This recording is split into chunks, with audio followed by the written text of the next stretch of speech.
Rekaman video sepasang suami istri, pasutri, di Kabupaten Goa, Sulawesi Selatan, mendadak viral di media sosial usai tertangkap warga akibat nekat melancarkan aksi penipuan dengan modus menjual emas palsu di pasar tradisional, Sabtu 25 Juli.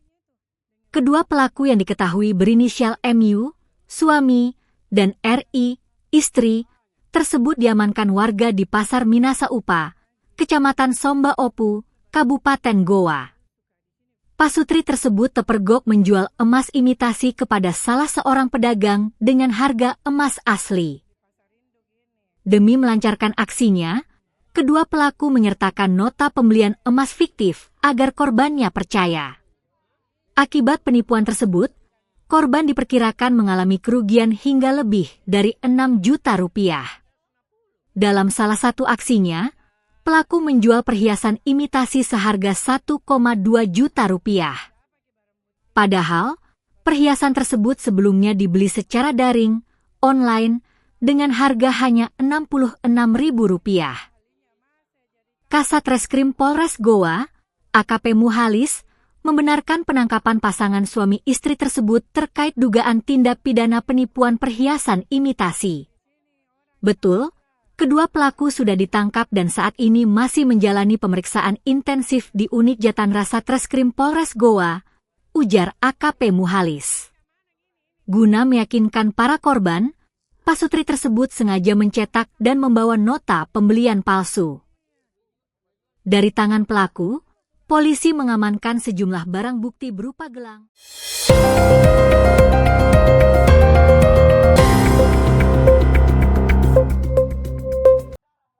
Puluhan massa yang tergabung dalam Koalisi Nasional Masyarakat Sipil Sulawesi Selatan, Konami Sulsel, kembali menggelar aksi unjuk rasa jilid ketiga di depan kantor sementara DPRD Kota Makassar, 24 Juli 2026.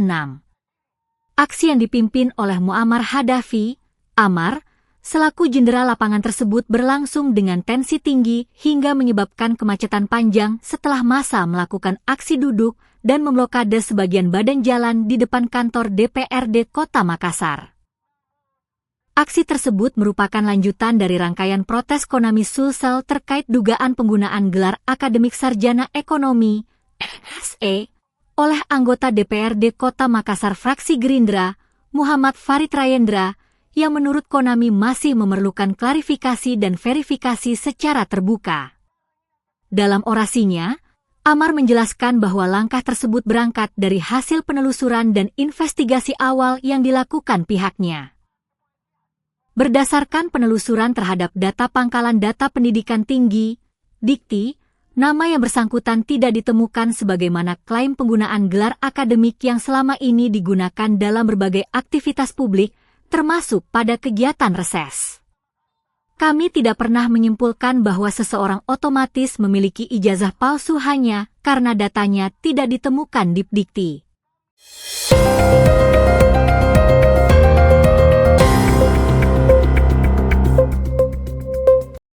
Unit Jatanras Polrestabes Makassar berhasil membekuk 4 pria yang diduga kuat terlibat dalam sindikat pencurian kendaraan bermotor, curanmor, di Kota Makassar dan sekitarnya, Sabtu 25 Juli.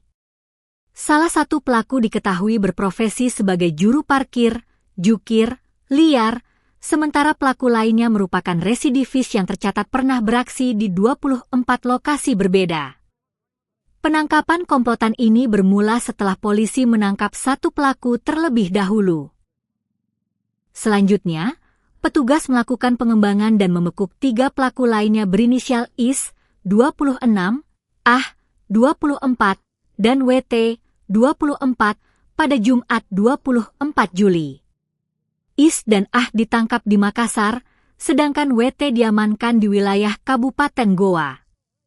Anggota Jatanras Polrestabes Makassar berhasil mengamankan 4 orang yang diduga melakukan tindak pidana pencurian dengan pemberatan sesuai pasal 477 KUHP terkait pencurian kendaraan bermotor, ujar Kasat Reskrim Polrestabes Makassar, AKBP Devi Sujana, Sabtu 25 Juli.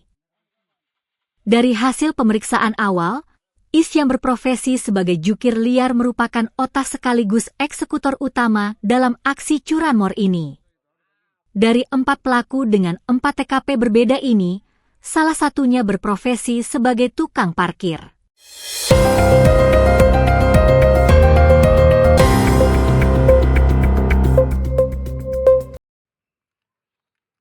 Seorang anggota Polres Takalar bernama Irham menjadi korban serangan rombongan pengendara motor yang diduga geng motor di Jalan Syekh Yusuf, Kelurahan Kalabirang, Kecamatan Patalasang, Kabupaten Takalar, Sulawesi Selatan.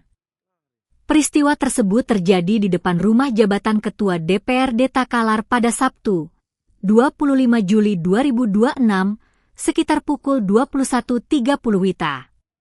Berdasarkan informasi yang dihimpun, rombongan itu terdiri atas sekitar 10 sepeda motor.